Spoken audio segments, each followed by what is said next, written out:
नमस्कार दोस्तों, स्वागत है आपका अपने यूट्यूब चैनल सनराइज क्लासेस में। और आज हम पढ़ेंगे एलसीएफ और एलसीएम, यानी महत्तम समापवर्तक और लघुत्तम समापवर्तक, जिसे बोलते हैं एचसीएफ और एलसीएम। अब तक के हम लोगों ने नंबर सिस्टम चैप्टर को कवर कर चुके हैं। आज क्या पहली क्लास है इसकी एचसीएफ और एलसीएम की। ठीक है, शुरू करते हैं आज की पहली क्लास। ये चैप्टर है, सेकेंड चैप्टर है। पहला जो पॉइंट है आपका है गुणनखंड तथा गुणज से। किससे? गुणनखंड तथा गुणज से, कि गुणनखंड क्या होते हैं और गुणज क्या होते हैं, क्योंकि इसका भी इसमें अहम रोल होने वाला है। देखो, गुणनखंड की जब हम बात करेंगे, गुणनखंड के, अगर मान लिया जाए कोई संख्या दे दे, कोई संख्या दे दे ए, ठीक है, ए संख्या के कितने टुकड़े हो सकते हैं उसको बोलते हैं गुणनखंड। यानी ए संख्या में हम कितनी संख्या से भाग जा सकता है उसको बोलते हैं गुणनखंड। जैसे मान लिया जाए ए में बी से भाग चला जाएगा, सी से भाग चला जाएगा, तो इस बी और सी को बोलते हैं कि ए के गुणनखंड हैं। क्या है? ए के गुणनखंड है। जैसे हम मान लिया जाए कोई संख्या दे दे 15, ठीक है, इस 15 को कितने भागों में भाग सकते हैं, यानी इसको क्या लिख सकते हैं, इसको लिख सकते हैं 3 गुणे 5, यही तो लिख सकते हैं। यानी 5 3 15, यानी तीनों 25 15। तो ये जो 3 और 5 होंगे ये क्या होंगे? ये 15 के गुणनफंड होंगे। क्या होंगे? गुणनखंड होंगे। यानी कितनी संख्याओं से मिलकर ये संख्या बनी होती है उसको बोलते हैं गुणनखंड। एक और भाषा में हम कह सकते हैं कि इस 15 में हम जिस संख्या से भाग दे सकते हैं उसको बोलते हैं गुणनखंड। ठीक है, बात क्लियर है? ठीक है। दूसरा जो पॉइंट दिया गया है वो गुणज से दिया गया है। किससे दिया गया है? गुणज से दिया गया है। मान लिया जाए, इसकी जब हम बात करेंगे तो अगर हम ए कोई संख्या है, ए में अगर हम बी से भाग देते हैं तो बी हमारी क्या हो जाएगी? बी हो जाएगा गुणनखंड किसका? ए का। ठीक, अगर मान लिया जाए ए में हो सकता है बी प्लस बी और सी और डी तीनों से भाग चला जाएगा। ठीक, तो ये 3 गुणनखंड होंगे किसके? ए के। ठीक है, बात क्लियर है। दूसरा एक पॉइंट दिया गया है गुणज का। किसका दिया गया है? गुणज का। गुणज क्या होता है?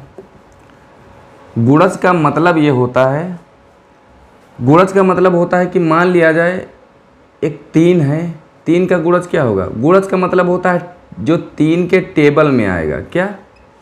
इसके टेबल में जो आएगा, जैसे 3 आएगा, 6 आएगा, 9 आएगा, 12 आएगा,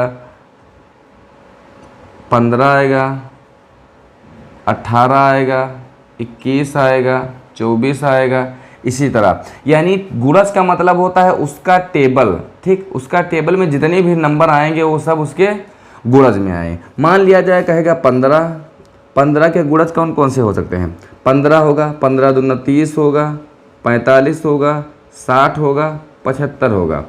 एक बात हम कह सकते हैं कि अगर गुणज की बात करेगा तो उसके मतलब उसका मल्टीपल हम करते जाएंगे, 1 2 3 4 से वो जितने भी संख्याएं बनती जाएंगी वो कहेगा गुणज कहलाएगा। बात क्लियर है? यानी जो टेबल में जो जिसका पूछेगा उसके टेबल में जितनी संख्याएं आती हैं वो उसी का गुणज कहलाएगा। ये तो बात हो गई हमारी गुणनखंड और गुणज से। बात क्लियर है? अगला पॉइंट, अगला जो पॉइंट है वो है महत्तम समापवर्तक का। इसको बोलते हैं मासा और इसको बोलते हैं एचसीएफ। क्या बोलते हैं? एचसीएफ, यानी हाईएस्ट कॉमन फैक्टर। क्या बोलते हैं? Highest common factor, highest common factor. बात क्लियर है? महत्तम समापवर्तक का मतलब होता है वह बड़ी से बड़ी संख्या जो दी गई सभी संख्याओं को पूर्णतया विभाजित कर दे, वो कहलाती है महत्तम समापवर्तक। ठीक है, हम कर रहे हैं आर.एस. अग्रवाल का हिंदी सॉल्यूशन। ठीक है, उससे पहले जो भी चैप्टर आएगा उसकी हम थ्योरी पढ़ाएंगे। ठीक है, जितने भी थ्योरी होगी उसको क्लियर कर लेंगे, उसके बाद में क्वेश्चन को हम आसानी से बना पाएंगे। क्योंकि अगर क्वेश्चन की थ्योरी नहीं पता होगी, चीज़ें कैसे होती हैं, कैसे चीज़ें की जाती हैं, अगर वही नहीं पता होगा तो क्वेश्चन नहीं बन पाएंगे। ठीक है, इसलिए सबसे पहले हम लोग थ्योरी पढ़ेंगे। ठीक है, तो इसमें पढ़ेंगे महत्तम समापवर्तक यानी मासा और लघुत्तम समापवर्तक यानी लासा। तो महत्तम और समापवर्तक का मतलब होता है वह बड़ी से बड़ी संख्या जो दी गई सभी संख्याओं को पूरी तरह विभाजित कर दे। ठीक है, मान लिया जाए ये हो HCF है, ठीक, क्या है HCF। एक संख्या दे दे, जो संख्या दे दे 4, 8, 12।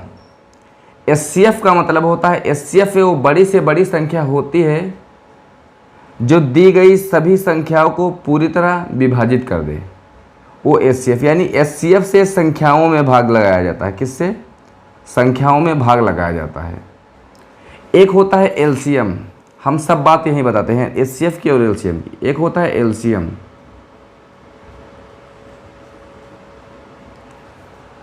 ठीक है, क्या होता है LCM। एक होता है HCF, एक होता है LCM। यही संख्या हम अगर लिख लें, यहाँ लिख लिए 4, 8 और 12।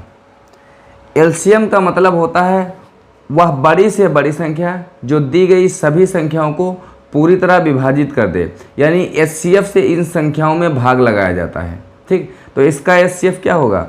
इसका जो HCF हो जाएगा वो हो जाएगा 4, क्योंकि यही वो बड़ी संख्या है जो तीनों दी गई संख्याओं को को पूरी तरह विभाजित कर सकती है। अन्यथा इससे कोई बड़ी संख्या नहीं है जो इन तीनों में भाग चला जा सके। छोटी संख्याएं तो होंगी, 1 से भी जा सकता है, 2 से भी भाग जा सकता है, और भी होंगी, लेकिन इससे बड़ी कोई संख्या नहीं है पूरी गणित में, यानी पूरी मैथ में इससे बड़ी कोई संख्या नहीं जो इन तीनों संख्याओं को पूरी तरह विभाजित कर दे। ये होती है HCM समापवर्तक। एक होता है LCM। LCM का मतलब होता है इन दी गई संख्याओं में से, LCM का होता है वह छोटी से छोटी संख्या जो दी गई सभी संख्या से विभाजित हो जाए। यानी LCM में क्या होता है कि LCM में उन संख्याओं से उस LCM में भाग दिया जाता है, HCM में उस HCF से संख्याओं में भाग दिया जाता है, बस इतना अंतर रहता है, ठीक है। LCM में, HCM में इस HCF से इसमें भाग दिया जाता है संख्याओं में, अगर पूरी तरह भाग जाता है तो वही HCF हो जाता है। LCM में इन संख्याओं से इसमें भाग लगाया जाता है, इस LCM में अगर इन सभी संख्याओं से इसमें भाग चला जाएगा तो संख्या क्या कहलाती? LCM कहलाती। बस इतना सा अंतर रहता है। HCM में दी गई संख्याओं में भाग लगाया जाता है, अगर पूरी तरह चला जाता है वो संख्या HCF हो जाती है। LCM में दी गई संख्याओं से उसमें भाग लगाया जाता है। दूसरी बात, HCF का मतलब होता है हाईएस्ट कॉमन फैक्टर, यानी महत्तम समापवर्तक, यानी बड़ी से बड़ी संख्या। LCM का मतलब होता है लीस्ट कॉमन फैक्टर, यानी सबसे छोटी संख्या, यानी लघुत्तम समापवर्तक, यानी छोटी संख्या। आंसर इसका जो आएगा LCM का आंसर कितना आएगा? LCM का आंसर यानी इन सभी संख्याओं से कौन सी संख्या विभाजित हो सकती है? हम कहेंगे वो संख्या हो सकती है 24। क्या हो सकती है? 24।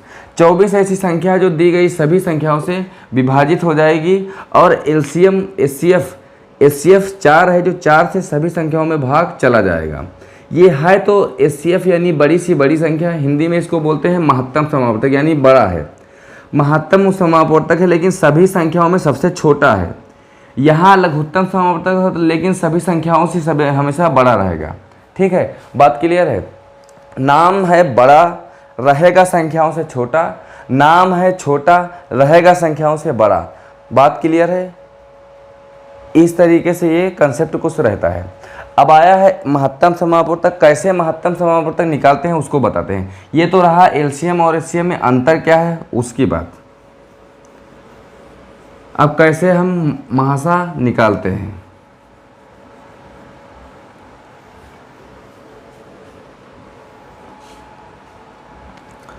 मान लिया जाए कोई संख्या लिख दे 3, 6 और 12, ठीक है।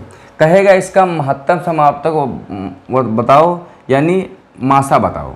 तो क्या करेंगे? इसको हम अभाज्य गुणनखंड की विधि से सॉल्व करेंगे, यानी अभाज्य घन। इसको हम फैक्टर बनाएंगे, भाग देंगे। किससे भाग देंगे? एक संख्या होती है 2, 3, 5, 7, फिर 11, फिर 13, फिर 17। इसी तरह इन्हीं संख्याओं से, अभाज्य गुणनखंडों से हम लोग इसमें भाग लगाते हैं। महत्तम समापवर्तक में बात होता है जिस संख्या से भाग लगा, मान ले 2 से भाग लगाएं, इसमें 2 से भाग 3 में तो नहीं जाएगा, 2 6 में और 12 में चले जाएगा। हम ऐसी संख्या से, महत्तम समापवर्तक की हम बात कर रहे हैं, महत्तम समापवर्तक की, हम ऐसी संख्या से भाग देंगे कि दी गई सभी संख्याओं में भाग चला जाए तो हम देंगे, नहीं तो उसकी आगे वाली संख्या से भाग देंगे। ये होता है एचसीएफ निकालने का फार्मूला। क्या होता है? एचसीएफ। ठीक है, अब 2 से भाग 3 में नहीं जा रहा है, बाकी 2 में जा रहा है, तो हम इस 2 से भाग नहीं लगाएंगे, क्योंकि हमको चाहिए ऐसी संख्या जो सब में भाग चला जाए। तो हम लेंगे 3। अगर हम 3 यहाँ पे रखेंगे, अगर हम 3 से भाग लगाएंगे चला जाएगा 1 बार में, 2 बार में और 3 बार में। बात क्लियर है? यही तो है, 4 बार में। कितना? 3 चौक 12। अब ऐसी कोई संख्या है जो इन संख्याओं में भाग चला जाए, तो कहोगे नहीं है। तो नहीं है तो हमारा एचसीएफ क्या हो जाएगा उस केस में? उस केस में एचसीएफ हो जाएगा 3। ठीक है, क्या हो जाएगा? 3 हो जाएगा। दूसरी बात, एक तो तरीका एक होता है और संख्या लेके, जैसे मान लिया जाए 8, 16 और 48, इन संख्या में भाग लगाना है। किससे लगाएंगे? सबसे पहले किससे लगाएंगे? 2 से लगाएंगे। तो कहोगे 2 से तो इसमें चला जाएगा, 2 से चला जाएगा। यहाँ 4 बार, यहाँ 8 बार, यहाँ 24 बार। जब तक के लगाएंगे, जब तक कि जाता रहेगा, फिर 2 से लगाएंगे। यहाँ 2 बार, यहाँ 4 बार, यहाँ 12 बार। अभी भी जा रहा है, अभी 2 लगाएंगे, 1 बार में, 2 बार में और 6 बार में। अब जाएगा किसी संख्या से? नहीं जाएगा। 1 से जाएगा, 1 से लगाओ चाहे ना लगाओ, बात वही है। तो क्या आएगा? 2 तिहाई 6 दूनी 8। कितना आंसर? इन तीनों संख्याओं का आंसर कितना आएगा? 8 आएगा। कितना आएगा? 8 आएगा। देखो कैसे, 8, 16 और 48 का एलसीएम कितना आएगा? 8 आएगा। यानी 8 ही वो ऐसी संख्या है जो 8, 16 और 48 को पूरी तरह विभाजित कर दे, अन्यथा बाकी कोई संख्या मैथ में नहीं है जो विभाजित कर दे। ठीक है, तो हम लोग ऐसे निकालेंगे। लेकिन ये तरीका क्या हम एग्जाम में अप्लाई करेंगे? तो कहेंगे नहीं अप्लाई करेंगे। इसको करेंगे तो बहुत लंबा समय जाएगा, हम लोग इस विधि से करेंगे नहीं। कैसे क्या करेंगे? इसको हम मिटाते हैं।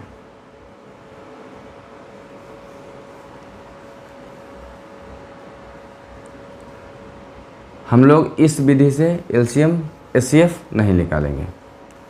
कैसे निकालेंगे? हम करेंगे, सबसे बड़ी 2 संख्याओं का अंतर ले लेंगे। किनका ले लेंगे? बड़ी 2 संख्याओं का अंतर ले लेंगे। उस अंतर से देखेंगे इन सभी संख्याओं में भाग जाता है। अगर जाएगा तो यही एचसीएफ हो जाएगा, नहीं जाएगा उस केस में क्या करेंगे? इसके 2 गुणनखंड करेंगे, जिससे जिससे संख्या बनी होगी। मान लिया जाए ये बनी है 3 दूनी 6 से, 3 2 से 3 और 6, 3 और 2 से बनी है 3 दूनी 6। तो सबसे पहले हम महत्तम समापवर्तन निकालें। जब इसका टुकड़ा करेंगे तो सबसे बड़े वाले टुकड़े से चेक करेंगे। इस बड़े वाले गुणनखंड से देखेंगे सब में भाग जाता है। अगर जाएगा तो यही एचसीएफ हो जाएगा। क्या हो जाएगा? यही एचसीएफ हो जाएगा। फिर वही क्या काम करेंगे? बड़ी 2 संख्याओं का हम अंतर लेंगे। इन बड़ी 2 संख्याओं का अंतर कितना आएगा? आएगा 24 आएगा। इससे अगर इनमें भाग जाता है तो यही एचसीएफ, नहीं जाता है तो इसके टुकड़े कर लेंगे। यानी किस संख्या से बनी है? तो किससे बनी है? 8 तिरिक 24, यही तो 8 तिरिक 24 से तो बनी है, 2 संख्या तो बनी है। सबसे बड़ी संख्या से चेक करेंगे, इससे भाग लगाएंगे। 8 कम 8, 8 दूनी 16, 8 छंग 48। तो यही हमारा एचसीएफ हो जाएगी, जो कि हमारा निकल के आया था। बात क्लियर है? कोई कितनी भी बड़ी संख्या दे दे, सभी जितनी भी संख्या होंगी 2 संख्याओं का अंतर हम लोग लेंगे। कितनी बात क्लियर बात है? ठीक, यानी 2 संख्याओं का अंतर हम लोग, बड़ी 2 संख्याओं का अंतर ले लेंगे। ठीक है, जो भी आएगा उससे हम भाग लगाएंगे। अगर सही है, अगर कट रहा है तो ठीक है, वही एचसीएफ, नहीं तो उसके 2 टुकड़े करेंगे। यानी जिससे वो संख्या बनी होगी उसमें भी सबसे बड़ी संख्या से चेक करेंगे। एक तो तरीका ये होता है बहुत जल्दी करने का। ठीक है, दूसरा तरीका बताते हैं।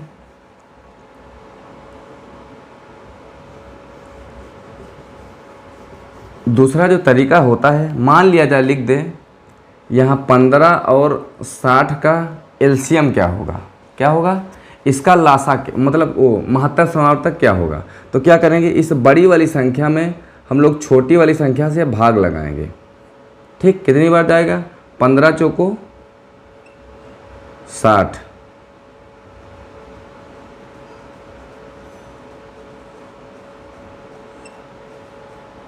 60। इस केस में तो 15 हो जाएगा। ठीक है, और बताते हैं कैसे। 15 और 72। ठीक, एक संख्या हम लेते हैं 15 और 72 का HCF कितना होगा। इसका HCF तो 15 हो जाएगा, क्योंकि 15 से 15 में भाग जाएगा, 15 चौको 60 में जाएगा। इसका HCF कितना हो जाएगा 15। अगर हम 72 इस 15 और 72 का HCF लेना चाहें तो क्या हो जाएगा, तो इस बड़ी वाली संख्या में हम लोग छोटी संख्या से भाग देंगे। कितनी बार जाएगा, 15 चौको 60 बार जाएगा। कितना बचेगा शेषफल, 12 बचेगा। यही तो बचेगा 12। जो शेषफल बचेगा ये हमारा हो जाएगा भाजक, और ये जो पहले था वो हमारा भागफल हो जाएगा। यानी क्या आ जाएगा, ये पहला जो था ये भाज्य बन जाएगा। पहला जो भाजक था वो भाज्य बन जाएगा यहाँ पे, और जो शेषफल होगा वो भाजक बन जाएगा। कितनी बार जाएगा, एक बार जाएगा। 12 बार में कितना आंसर आएगा, 3 आंसर आएगा। ठीक, कितना आएगा, 3 आंसर आएगा। फिर ये जो शेषफल होगा ये बन जाएगा भाजक, और जो भाजक था वो भाज्य बन जाएगा। ठीक, जब 3 से इसमें भाग लगाएंगे तो 4 बार जाएगा। तब तक के काटेंगे जब तक कि 0 ना जाए। जब 0 आ जाएगा तो जिस संख्या से भाग देंगे वही हमारा HCF बन जाएगा। 0 आया है कि कब, जब हम 3 से भाग दिए हैं तब, तो हमारा 3 क्या आ जाएगा, इस संख्याओं का HCF हो जाएगा। यानी इन दोनों संख्याओं का क्या होगा, 3 ही HCF होगा जो इन संख्याओं में भाग जाएगा।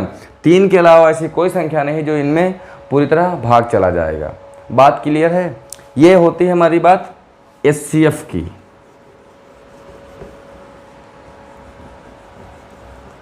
तो HCF निकालने के लिए हम लोग क्या करेंगे, 2 बड़ी संख्याओं का अंतर लेंगे, उस अंतर में भाग लगाएंगे। अगर वो भाग चला जाएगा तो वही हमारा आंसर हो जाएगा, नहीं तो हमारा आंसर क्या हो जाएगा, उनका जो टुकड़ा करेंगे उससे आंसर आएगा। ठीक, अभी क्वेश्चन करवाएंगे तो बात क्लियर हो जाएगी।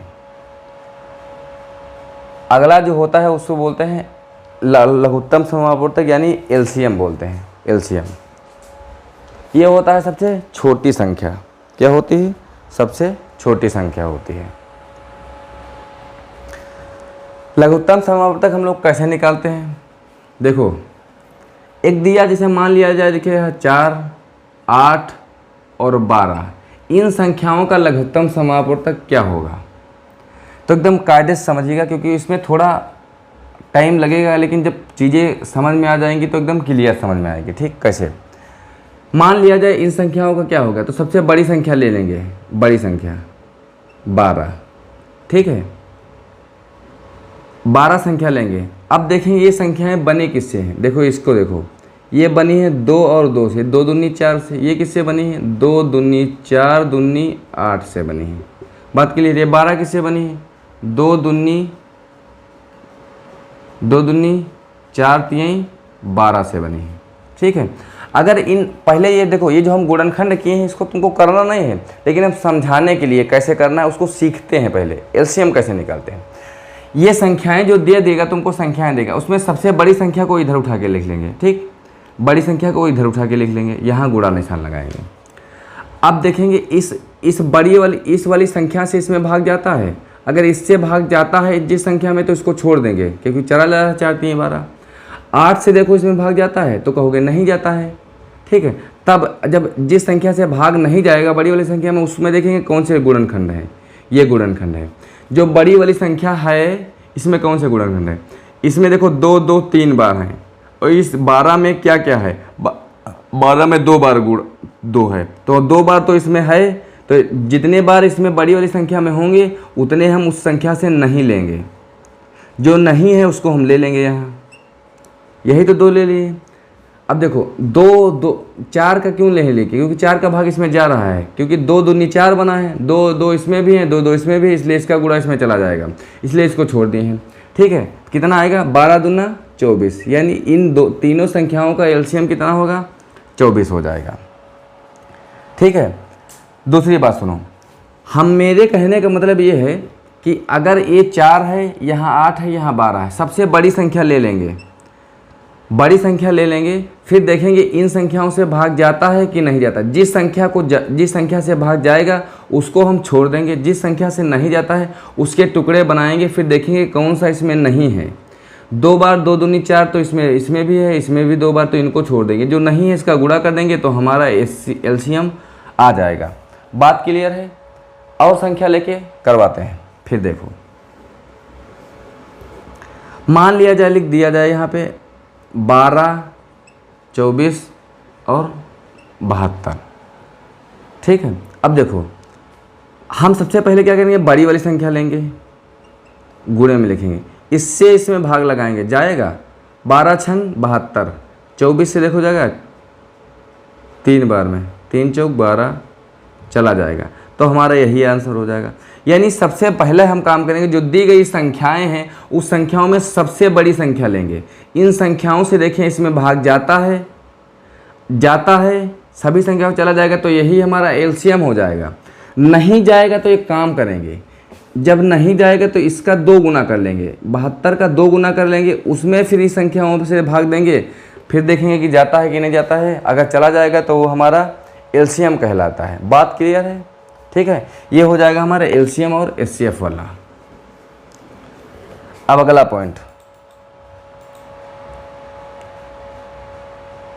दिया गया है फार्मूला, यानी इस वाले चैप्टर से जो फार्मूले हैं उसको, ये फार्मूला उस काम आता है। देखो दिया गया है 2 संख्याओं का गुणनफल बराबर इनका मासा और इनका लासा। यानी क्वेश्चन में 4 चीज़ दिया रहेगा, पहली संख्या, दूसरी संख्या, लासा और मासा, 4 चीज़ दिया रहेगा। 2 संख्याओं का गुणनफल यानी पहली संख्या गुणे दूसरी संख्या बराबर में लासा यानी एलसीएम गुणे एचसीएफ, यही ये फार्मूला लिखा गया, ये वाला फार्मूला यही लिखा गया। यानी इस फार्मूले में क्या क्या दिया, पहली संख्या दिया है, दूसरी संख्या दिया है, एलसीएम दिया है, एचसीएफ दिया है, 4 चीज़ें दिया गया, जिसमें से एक चीज़ गायब करेगा, 3 चीज़ देगा, एक चीज़ पूछेगा, तो हम इसी फार्मूले पर रख देंगे तो हमारा आंसर आ जाएगा। अभी क्वेश्चन करवाएंगे तो उसमें एकदम बातें क्लियर हो जाएंगी। ठीक, ये तो हो गया 2 संख्या का गुणनफल बराबर लासा गुणे मासा। अगला जो फार्मूला इसमें यूज होता है वो होता है भिन्नों का मासा। जैसे भिन्न में दे देता है, कहता है लासा बताओ या मासा बताओ, लिखा है भिन्नों का मासा यानी अंशों का मासा और हरों का लासा। जैसे मान लिया जाए संख्या लिख दिया जाए 5/7, ठीक, और 8/9 और 9/11, ठीक, और लिख दे 13/17। अगर कहे दे इसका मासा बताओ, क्या कहे, मासा बताओ। अगर कहेगा इसका मासा बताओ,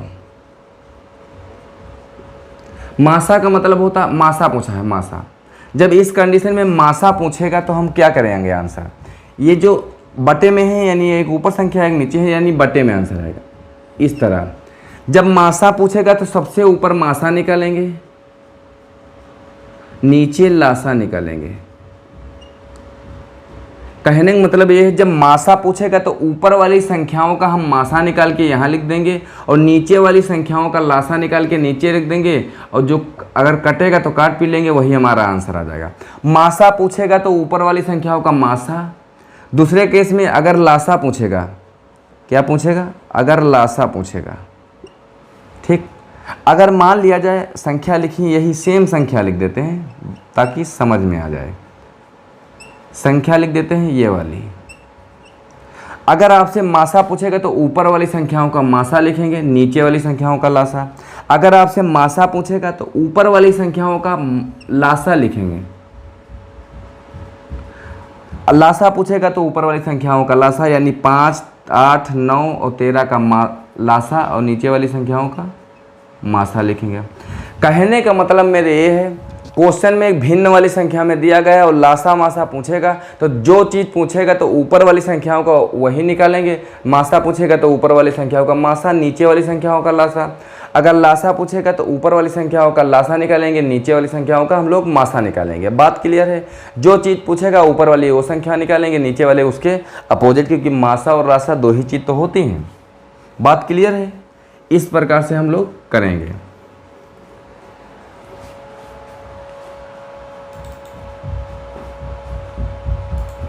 आगे चलते हैं। यही बात है, भिन्नों का लासा पूछेगा तो ऊपर अंशों का लासा निकालेंगे, नीचे मासा निकालेंगे। लासा पूछेगा ऊपर लासा नीचे मासा, मासा पूछेगा ऊपर मासा नीचे लासा। बात क्लियर है? ये तो हो गई फार्मूला, जो एलसीएम और एचसीएम में फार्मूला यूज होते हैं वो।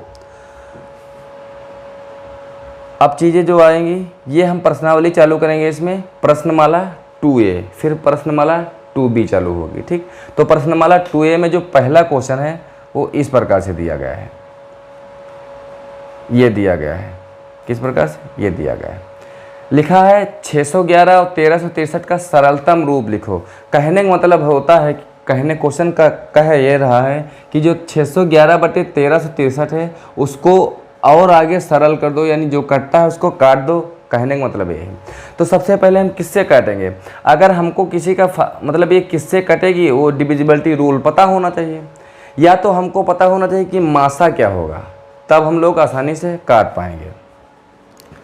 देखो मासा निकालने क्या करें, ये बड़ी संख्या, एक संख्या ये हो जाएगी 611, एक संख्या हो जाएगी 1363। ठीक है, हम कहे थे दो संख्याओं का अंतर ले लेंगे, उस अंतर से इसमें भाग लगाएंगे, अगर चला जाएगा तो ठीक है, नहीं जाएगा तो उसका हम लोग अंतर ले उसका गुणनखंड करेंगे। लेकिन अगर हम इसका अंतर लेना चाहें तो बहुत बड़ा हो जाएगा, तो इसको हम किस तरीके से करेंगे? इस छोटी वाली संख्या से इस बड़ी वाली संख्या में भाग लगाएंगे। इसमें भाग लगाएंगे कितनी बार जाएगा? 2 बार जाएगा। ठीक, यहाँ 2 बार जाएगा, 2 दूनी 2 एकम 2, 2 एकम 2, 2 छंग 12, यही तो हो जाएगा। बचेगा 1 4 1, 141 बचेगा। अगली बार में ये हमारा भाजक बन जाएगा, ये हमारा भाज्य बन जाएगा। कितनी बार जाएगा? तो कहोगे 5 बार जाएगा। कितनी बार? 5 एकम 5, 5 चौको 20 का 0, 2 हासिल, 5 एकम 5 2 7, नहीं 4 बार जाएगा। 4 एकम 4, 4 चौक 16 के 6, 1 हासिल, 4 एकम 4 1 5, यही तो। कितना बचा? यहाँ हो जाएगा 11 में से 4 जाएगा 7 बचेगा, यहाँ 10 से 6 जाएगा 4 बचेगा। ठीक, इस 47 ये जब अगली बार फिर जब तक के 0 ना आ जाए शेषफल में तब तक हम भाग लगाते जाएंगे। अब ये भाजक बन जाएगा, ये भाज्य बन जाएगा 141। कितनी बार में जाएगा? 4 3 बार जाएगा। 3 7 21 का 1 2 हासिल आए, 3 चौक 12 और 2 14, यानी अब आ गया 0। जहाँ पे 0 आ गया जिससे भाग दे रहे होंगे वो हमारा होता है HCF। तो इन दोनों संख्याओं का, यानी इन दोनों संख्याओं का HCF कितना होगा? 47। यानी ये संख्या जो कटेगी 47 से कटेगी। 47 से इसको काटोगे कितनी बार में कटेगा? 47 से इसको काटोगे 1 बार में, यानी क्या संख्या बन जाएगी? यहाँ क्वेश्चन बन जाएगा 611 बटे 47 बटे में 1363 बटे में 47। ठीक, अगर इसमें हम भाग लगाएं 47 से तो कितनी बार जाएगा? 47 से भाग लगाएंगे तो 1 बार जाएगा। यहाँ कितना बचेगा? 13 14, 14 यानी 141, यानी कितनी बार जाएगा?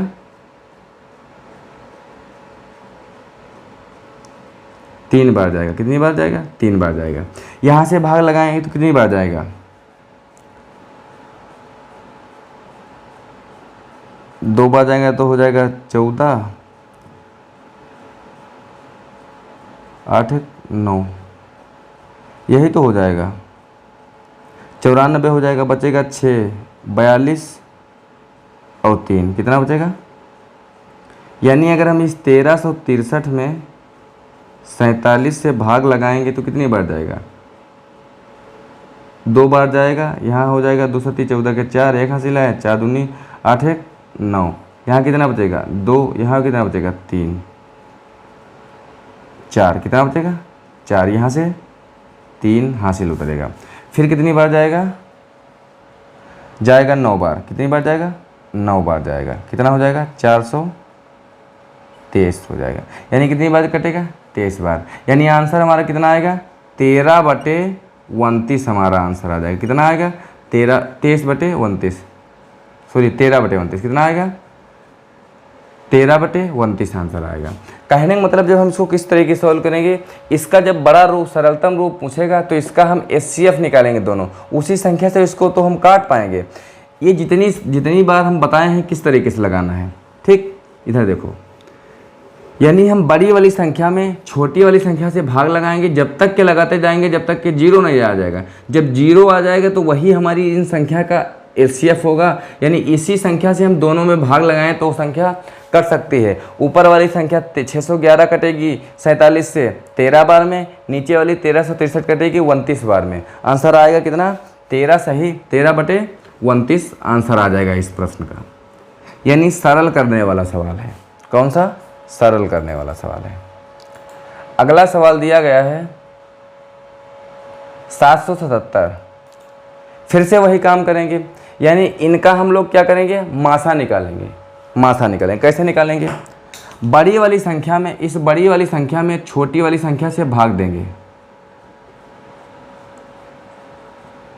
2 भाग 7 7 7 से भाग देंगे। कितनी बार जाएगा? एक बार जाएगा तो यहाँ 7 7 7 आएगा, बचेगा 0, यहाँ से 14 हो जाएगा, बचेगा 7, यहाँ हो जाएगा 3, 370 बचा, 370 बचा।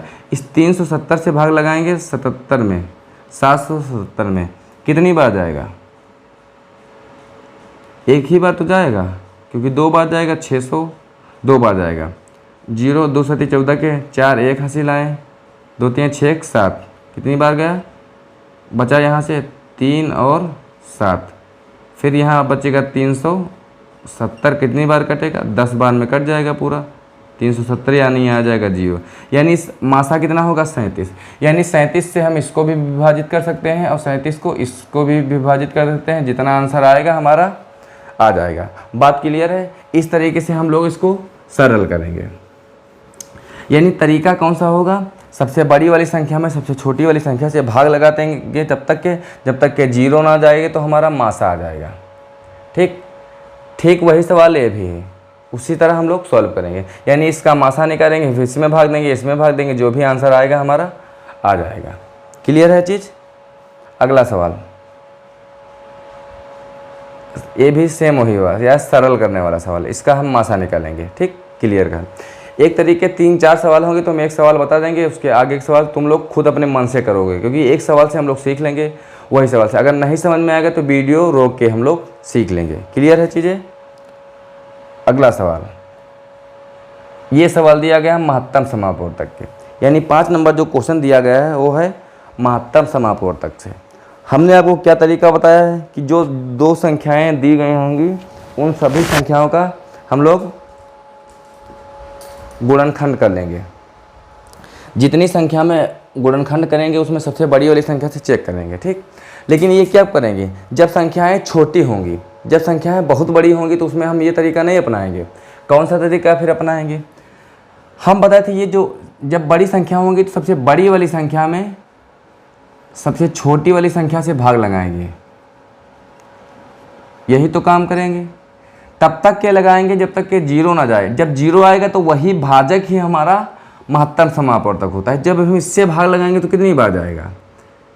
3 बार चला जाएगा, 3 दूनी 6। 4 बार जाएगा तो 8 हो जाएगा, नहीं जाएगा, 3 बार जाएगा। 3 चौक 12 के 2, 1 हासिल, 3 दूनी 6 7, 3 दूनी 6, 3 दूनी 6, यही तो आ जाएगा। यहाँ से बचेगा 6, यहाँ से बचेगा 14 में 7, यहाँ बचेगा हासिल आ जाएगा 10 से 4 जाएगा 7 बचेगा, 6 बचेगा। ठीक, अब ये भाजक जो है, जो शेषफल है, ये हमारा भाजक बन जाएगा। भाज्य पहला वाला भाजक बन जाएगा इस तरीके से। किस तरीके से जाएगा? 4-5 बार जाएगा।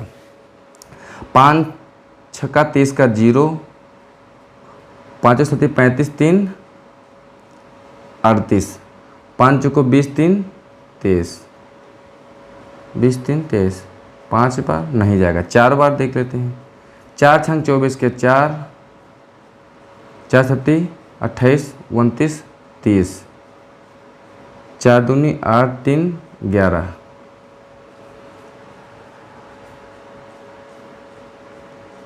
4 चौक 16 और 3 19।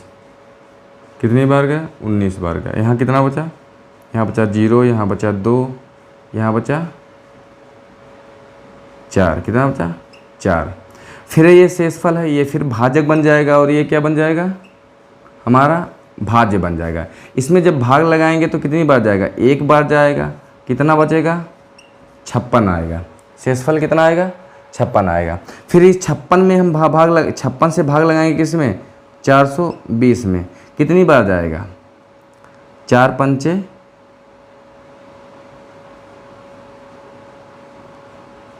8 पन 40, 7 छंग 42 के 2, 4, 7 25 35 और 4 39। कितना बचेगा यहाँ से? यहाँ बचेगा, यहाँ से 1 हासिल आ जाएगा, हो जाएगा 8। यहाँ बचेगा 1 से 9 जाएगा, नहीं तो फिर 11 से 9 जाएगा, बचेगा 2। यही तो हो जाएगा। यहाँ हो जाएगा 56। ठीक, इस 56 से जब जाएगा कितनी बार में? 2 बार में जाएगा। कितना हो जाएगा? यहाँ 56 हो जाएगा, यानी 0 आ जाएगा। यानी ये किससे कटी है? 28 से पूरी संख्या कटी है, तब हमारा आया है शेषफल 0। तो हमारा जो महत्तम समापवर्तक कितना हो जाएगा? वो हो जाएगा सी नंबर। शेषफल कितना आएगा? 28, सॉरी भाज्य कितना है? 28, यानी हमारा आंसर कितना आ जाएगा? 28। जिस संख्या से वो पूरी संख्या कटेगी यानी शेषफल 0 आएगा, वही उस क्वेश्चन का हमारा महत्तम समापवर्तक होना, यानी बड़ी से संख्या होगी, यानी एचसीएफ हो जाएगा।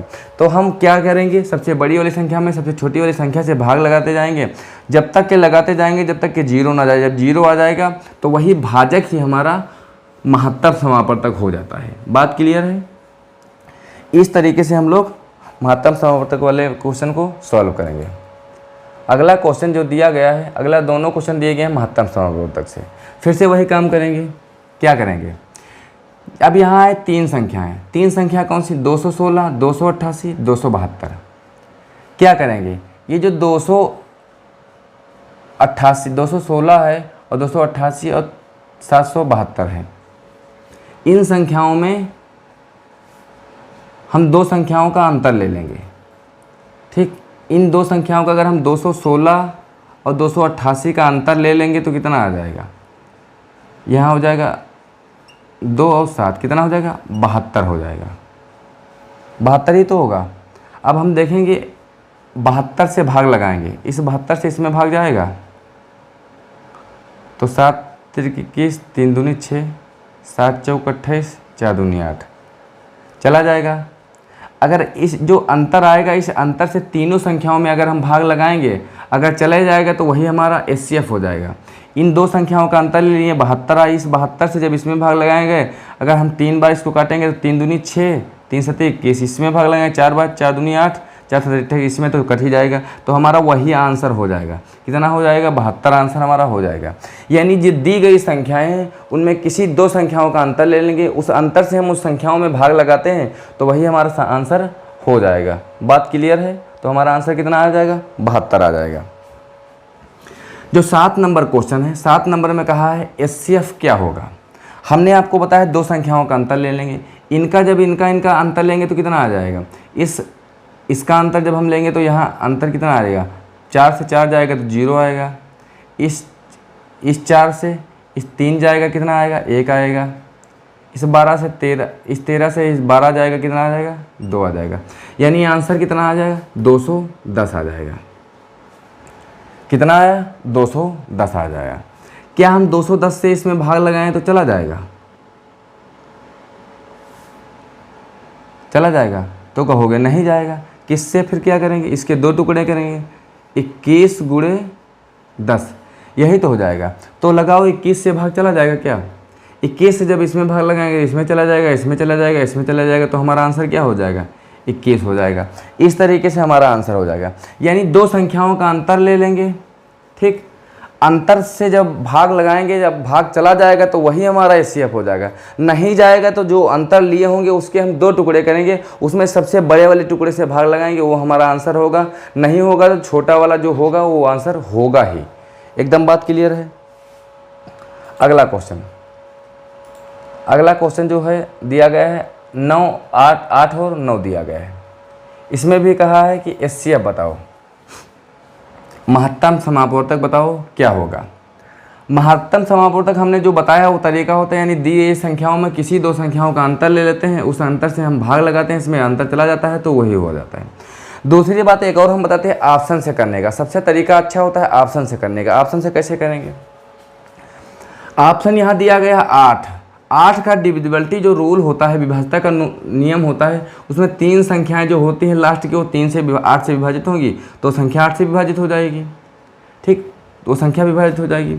8 से ये काटोगे तो कट जाएगा। ठीक, 12 8 96। इसको देखो, इसको हम इसमें लगाएंगे तीनों संख्या में 8 से भाग लगाएंगे तो 8 छंग 48, कितना बचेगा 4, इसमें भी बच जाएगा 48, ये भी हो जाएगा। इसकी 3 संख्या में, सिर्फ 3 संख्या में भाग लगाना, क्योंकि 8 का डिविजिबिलिटी रूल है क्या, 3 से 8 से भाग लगाओ। 8 दूनी 16, ये भी कट जाएगा, इसमें लगाओगे 8 से ये भी कट जाएगा, इसका मतलब 8 से कट रहा है, ठीक। लेकिन हमको चाहिए सबसे बड़ी संख्या, ठीक। तो गलती हमको ये चीज़ नहीं करना है, सबसे हम जब कहेगा महत्तम समापवर्तक तो हम सबसे बड़ी संख्या से भाग लगाना चालू करेंगे। किससे, बड़ी संख्या से, क्योंकि बड़ी संख्या से हम भाग लगाएंगे, क्योंकि हमसे पूछा महत्तम समापवर्तक तो हमसे छोटी वाली संख्या से तो भाग जाएगा। कहने का मतलब ये है, अगर 4 यहाँ लिखे 8, 16 और 24 ऑप्शन में दे दे, कहेगा 2, 4 और यहाँ पे दे दे 8, ठीक। कहेगा इसका HCF बताओ, यानी महत्तम समापवर्तक बताओ, तो 2 से भी भाग इसमें जा रहा है, इसमें भी जा रहा है, इसमें भी जा रहा है, तो क्या 2 आंसर हो जाएगा, नहीं होगा, क्योंकि होगा 8, क्योंकि 8 दूनी 16, 8 कमा 8 दूनी 16, 8 24, 8 होगा, क्योंकि जाएगा तो तीनों संख्याओं से भाग। लेकिन हमसे पूछा HCF यानी बड़ी से बड़ी संख्या, तो बड़ी ऑप्शन में क्या है, सबसे बड़ी 8 है। तो सबसे पहले हम जब महत्तम समापवर्तक पूछेगा तो किससे चेक करेंगे, बड़ी वाली संख्या से पूछेंगे, ना कि सबसे छोटी वाली संख्या से चेक करेंगे। किससे चेक करेंगे, बड़ी वाली संख्या। सबसे बड़ी संख्या है 24, 24 से हम चेक करेंगे, लेकिन 24 का पहाड़ा नहीं पता है, तो नहीं पता है यानी 24 का हमको टेबल नहीं पता है कि 24 से हम कैसे इसको काट पाएंगे, नहीं पता है, तो हम देख लेंगे 24 किससे बने हैं, तो 24 बने हैं 8 और 3 से, यानी 8 तिरिक 24 से, यही तो हो जाएगा। अब 8 से भी विभाजित होगी वो संख्याएँ सभी, और 3 से विभाजित होगी संख्याएँ, तो अब वो संख्या किससे विभाजित हो जाएगी, 24 से विभाजित होगी, यानी 24 उसका महत्तम समापवर्तक हो जाएगा। तो क्या करेंगे, दोनों संख्याओं से चेक करेंगे, पहले 3 से करो। 3 से का कहने का मतलब होता है सभी संख्याओं का योग 3 से करना चाहिए। यहाँ देखो, ये 3 से कटेगा, ये भी कटेगा 3 से, यहाँ हो जाएगा 5 2 7, 7 8 7 15, ये भी कटेगा 3 से, ये भी 3 से कटेगा, ये भी कटेगा 3 से, ये भी कटेगा 3 से, 5 2 7 3 से नहीं कटेगा, इसका मतलब ये संख्या 24 से विभाजित नहीं है। अब किससे करेंगे, 24 वाला ऑप्शन खत्म, बता ये वाला 8 4, मतलब ये वाला, ये किससे कटेगा, 4 3 12, 3 से भी कटना चाहिए, 3 से ये संख्या कट नहीं रही है तो इससे भी नहीं कटेगी। ये है 8 दूनी 16, 8 दूनी 16, 8 दूनी 16, यानी 8 और 4 8 और 2 दोनों से करना है। 2 का कहता है कि लास्ट में 0 हो, या तो फिर कोई सम संख्या हो जो सब में दिया गया तो संख्या 2 से विभाजित होगी। 8 से तो सभी संख्या विभाजित, इसका इसलिए इसका आंसर कितना हो जाएगा, 16 हो जाएगा। यानी जब HCF पूछेगा हमसे तो हम सबसे बड़ी संख्या से शुरू करेंगे काटना, और जो आंसर आ जाएगा हमारा आ जाएगा, ठीक। इस तरीके से आ जाएगा, ना हमको LCM निकालना है ना कुछ निकालना है, तरीका तो हमको पता ही चल गया कैसे निकालना है। अब देखो यहाँ पे दिया गया है 1.75, 5.6 तथा 7 का महत्तम समापवर्तक क्या होगा। अब यहाँ चीज़ें दे गया पॉइंट में, यानी पॉइंट में हमसे पूछा है कि आंसर क्या होगा, ठीक है। हमसे चाहे पॉइंट में दे चाहे किसी तरीके से दे, हमको परेशान नहीं होना है। पॉइंट का मतलब है, जानते हो क्या कह रहा है, पॉइंट हम लोग हटा देंगे, यहाँ हो जाएगा 1 पॉइंट हटा देंगे, यहाँ हो जाएगा 75, 175। जितनी संख्या के बाद ऊपर पॉइंट होता है उतने नीचे 0 होते हैं और आगे 1 होता है, बात समझ में है कि नहीं। यहाँ 5.6 है, पॉइंट हटाएंगे तो नीचे 10 हो जाएगा, यहाँ 56/10 हो जाएगा। यहाँ लिखा है 7, 7 के नीचे कुछ नहीं लिखा तो 1 लिखा है, संख्या क्या बन जाएगी, भिन्न वाली संख्या बन जाएगी। और पूछा क्या, महत्तम समापवर्तक यानी मासा पूछा है। हमने क्वेश्चन में बताया था, इससे पहले वाले फार्मूला लिखाया था, जब मासा पूछेगा तो ऊपर वाली संख्याओं का मासा निकाल लेंगे और नीचे वाली संख्याओं का लासा निकाल लेंगे, यही तो बताया था। मासा ऊपर वाली संख्याओं का कितना हो जाएगा, कितना हो जाएगा, सबसे पहले छोटी वाली संख्या से चेक करेंगे, 7 कम 7, 7 8 56, 7 दूनी 14, 7 2 25 35, यानी इसका मासा कितना हो जाएगा, 7 हो जाएगा। और लासा कितना हो जाएगा, नीचे वाली संख्याओं का लासा निकालना। लासा का मतलब होता है दी गई सभी संख्याओं में ऐसी संख्या चुनना है जो दी गई संख्याओं से सभी संख्याओं में भाग चला जाए, तो क्या हो जाएगा, वो हो जाएगा उस कंडीशन में 100, क्योंकि मासा LCM लासा हमारा कितना हो जाएगा 100, ऊपर 7 है नीचे 100 है, तो पॉइंट में हमको आंसर देना है तो कितना हो जाएगा, जितने 0 नीचे होते हैं जितने 0 ऊपर उतनी संख्या के बाद 0 लगता है, तो वहाँ संख्या है 7, तो उसके आगे हम लोग 0 बना लगेंगे तो कितनी संख्या होती है, 2 अंकों के बाद। अब यहाँ पॉइंट लगा दे, आंसर कितना आ जाएगा 0.07, यानी विकल्प नंबर A सही हो जाएगा। यानी जब पॉइंट में दिया रहेगा तो पॉइंट हटा के हम लोग संख्या भिन्न में बना लेंगे। भिन्न वाला का जो फार्मूला पता है, मासा पूछेगा तो ऊपर वाली संख्याओं का मासा, नीचे वाले संख्याओं का लासा। अगर लासा पूछेगा तो ऊपर वाली संख्याओं का लासा और नीचे वाली संख्याओं का मासा हो जाएगा। क्लियर है बात? इस तरीके से हम क्वेश्चन को बना पाएंगे।